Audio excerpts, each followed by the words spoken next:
அரசு ஊழியர்களுக்கு கணிசமான சம்பள அதிகரிப்பு, அனிரவினுடைய திட்டம் சாத்தியமாகலாம் என்ற தலைப்பிலே ஒரு செய்தி.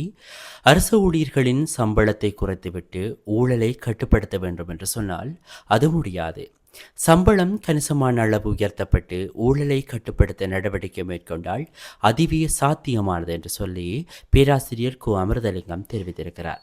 தற்பொழுதைய அரசாங்கம் ஊழலை கடுமையாக எதிர்க்கும் ஒரு அரசாங்கமாக இருப்பதனால் இவ்வாறான கணிசமான சம்பள அதிகரிப்பை வழங்கி ஊழலை ஒழிக்க நடவடிக்கையை மேற்கொள்ளும் பொழுது அது சாத்தியமாக அமையலாம் அப்படி என்று சொல்லி அவர் சுட்டிக்காட்டியிருக்கிறார். தொடர்ந்தும் அவர் தெரிவிக்கல நாடாளுமன்ற தேர்தலில் மக்களுடைய வாக்குகளால் 159 ஆசனங்களை பெற முடியாது என்பது கடந்த காலங்களில் தெளிவாக தெரிந்த விடயம் அப்படின்னு சொல்லியும், ஆனால் இந்த முறை தேசிய மக்கள் சக்திக்கு கிடைக்கப்பெற்ற இந்த வெற்றி என்பது வழமைக்கு மாறானது அப்படின்னு சொல்லியும், வரலாறு காணாத உண்மை அப்படின்னு சொல்லியிருக்கிறார்.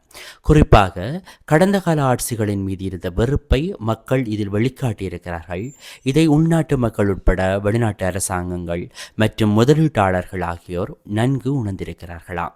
பலமான ஒரு அரசாங்கத்தை ஜனாதிபதி அனுரகுமார திசாநாயக்க அமைத்துள்ள நிலையில் ஒரு ஊழலற்ற, வீண்பிரியமற்ற மற்றும் அதிகார துஷ்பிரயோகம் இல்லாத ஒரு அரசாங்கமாக இது நகரப்போகிறது என்று சொல்லி அனைவருமே எதிர்பார்க்கிறார்கள். குறிப்பாக அமைச்சர்களுடைய எண்ணிக்கை கடுமையாக குறைக்கப்பட்டிருக்கிறது. அத்துடன் செலவுகளை கடுமையாக குறைப்பதற்கு இந்த அரசாங்கம் நடவடிக்கைகளை மேற்கொண்டுள்ளது.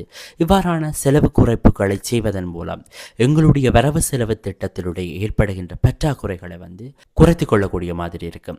அதே சமயம் நாடாளுமன்ற உறுப்பினர்கள் மற்றும் அரசு ஊழியர்கள் ஆகியோருக்கு சம்பளத்தை குறைவாக கொடுத்து ஊழலை கட்டுப்படுத்த வேண்டும் என்று சொன்னால் அது சாத்தியமில்லாத ஒரு விடயம்.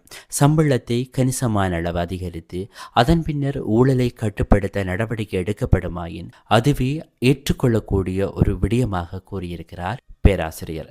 இதுபோல பல காணொளிகளை அறிந்து கொள்வதற்கு மறக்காமல் ஆர்ஜே யூடியூபை சப்ஸ்கிரைப் பண்ணுங்க. நன்றி.